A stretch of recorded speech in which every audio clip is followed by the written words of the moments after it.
For more than 2 decades, Mark Kirwan served as a police officer in Washington, D.C. But a few years ago, feeling lost amid COVID and after the 2021 attack on the U.S. Capitol, he made an unusual choice, moving from fighting crime to rescuing horses. With a mix of purpose and poetry, he told us his story.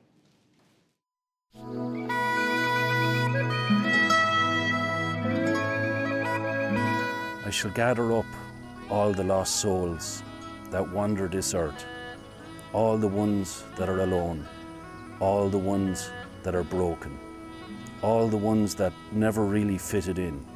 I shall gather them all up, and together we shall find our home. So we've already fed our barn horses. We start feeding them around 5:30, 6 o'clock in the morning. I'm Mark Kirwan. I'm from a very small town in County Tipperary called Rossgrey, and I came to the States initially in the early 90s to work on a horse farm here in Virginia.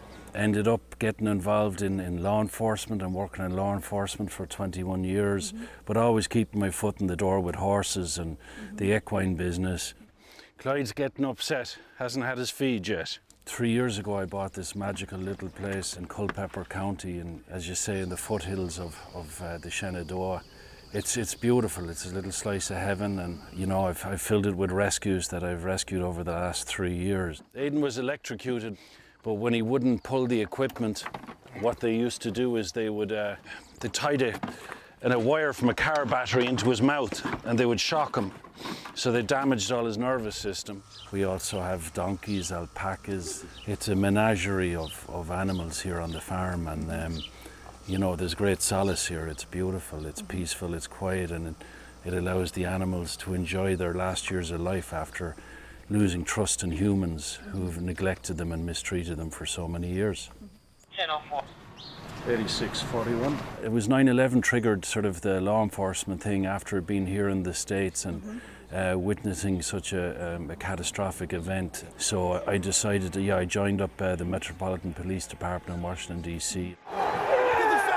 January 6th was instrumental in me deciding that I was going to leave the police department. You know, when a group of extremists raid and attack the head of democracy, the building that represents the United States and what it was built on, it's a very sad day, and it certainly had just a huge effect on everyone who wore a uniform and everyone who was there that day.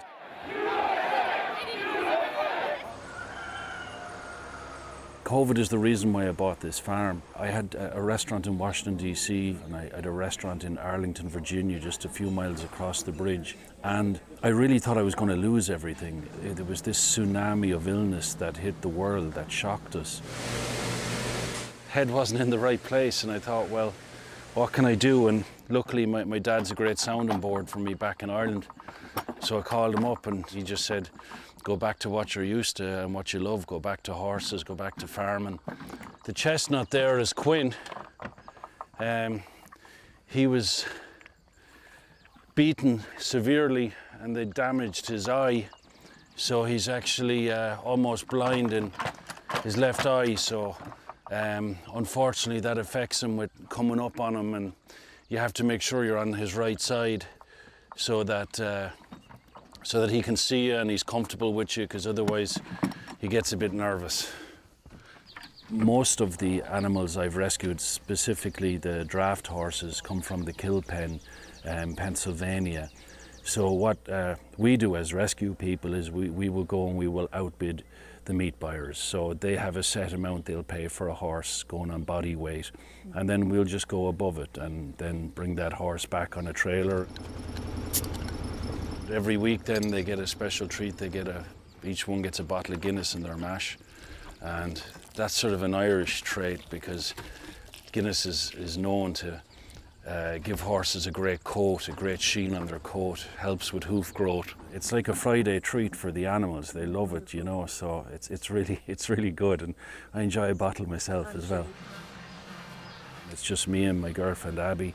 We bandage, we soak hooves, we do everything, and you know, it's like I said, it's tough. It's hard work. It's 7 days a week, 365, but We love it, and a lot of people say, oh, it's great what you're doing, you're rescuing these animals, but they actually rescued me from a career in law enforcement to COVID to not knowing where I was going. These animals brought it all home to me and grounded me, and seeing the condition they're in now, knowing that they don't ever have to pull a plough again, that they don't have to be beaten. No one leaves here. When they come here, that's it. We don't sell them or rehome them. It's important for them to know that when they're in the green pastures here, the next pasture they're going into is God's pastures. To walk out into a field of horses, of rescues or animals, that all they do is just rest their head on your shoulder and give you great joy, and it's fantastic, it's lovely, and it makes getting up in the morning better, and it makes any negativity that comes into your life, it's like voiding it and making things positive again.